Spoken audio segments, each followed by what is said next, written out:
Hello everybody, here we are again, part 7 on how to build a neck-through base.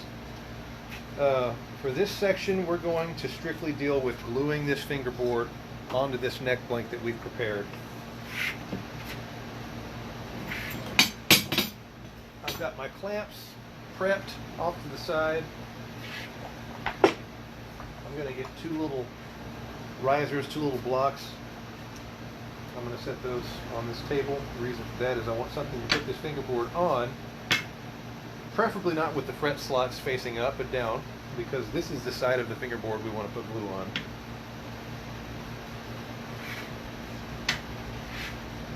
We're going to need a glue spreading device. Old used up credit cards work nicely. If they have a bunch of old dried up glue on there, just get it off of there. You can use your fingernail or use a razor blade. Using a razor blade, be careful.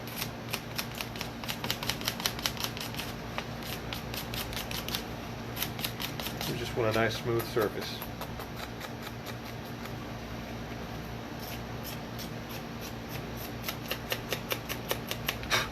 All right.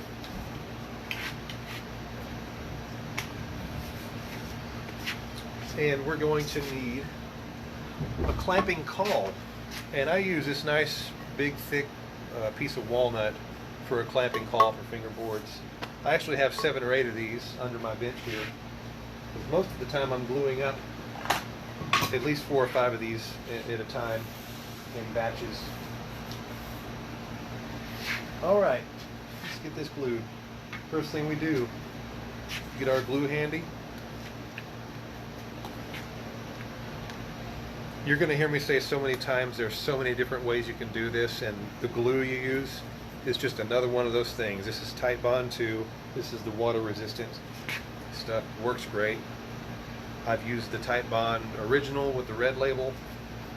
It also works. This seems to be a little bit more resistant to the moisture, so I made the switch to this about a year ago, and it's been working quite well.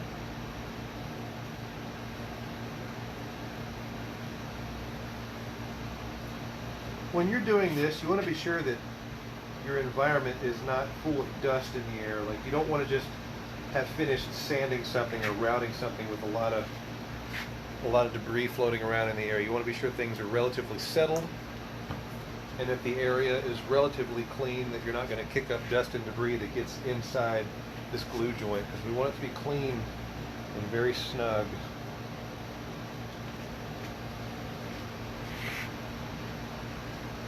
We're going to spread this glue and cover the entire surface, leaving no gaps.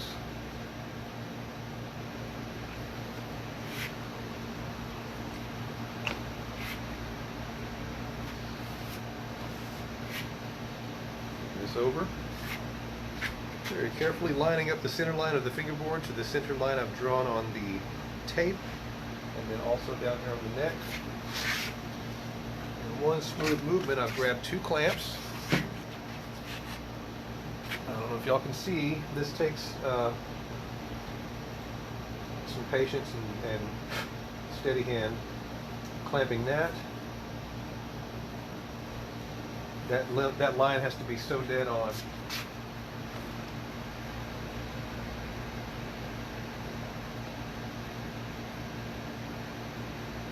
Okay, and then 2 more.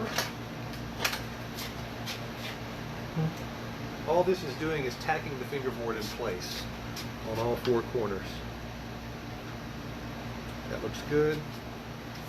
That looks good. Grab a paper towel.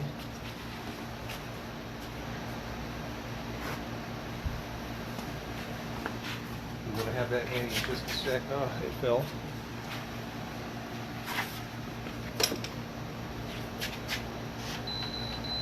Turn my fan off. It's blowing my stuff around.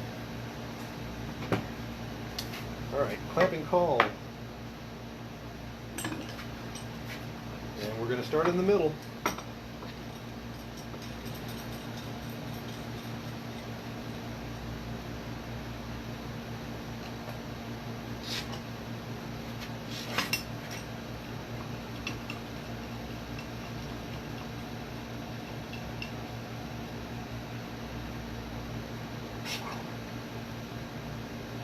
want to keep an eye on things as you're clamping and be sure that things don't drift, slide around.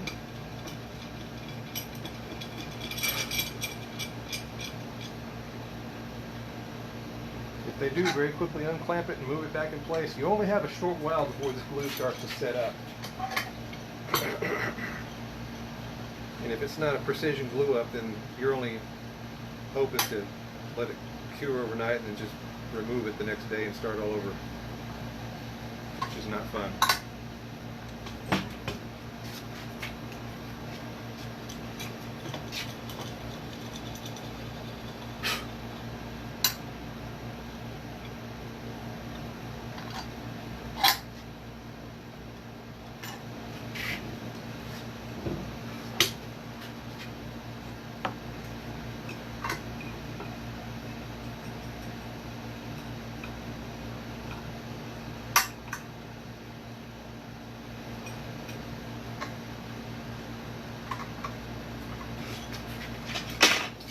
Last one.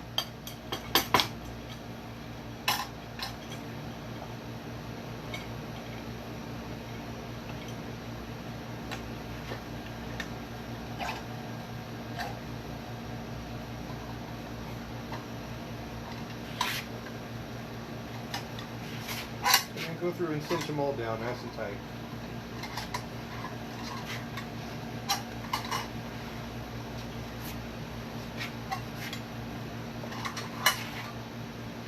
Then I'm going to wipe off the squeeze out on the very end of the fingerboard. That's going to make my life a lot easier later on in the build, instead of having to try and sand and cut that all off later when it's hard as a rock. Same here in the nut slot area. Try and clean that up as much as you can. All right. That is what we do in this shop when we glue on a fingerboard. All right, thanks for watching.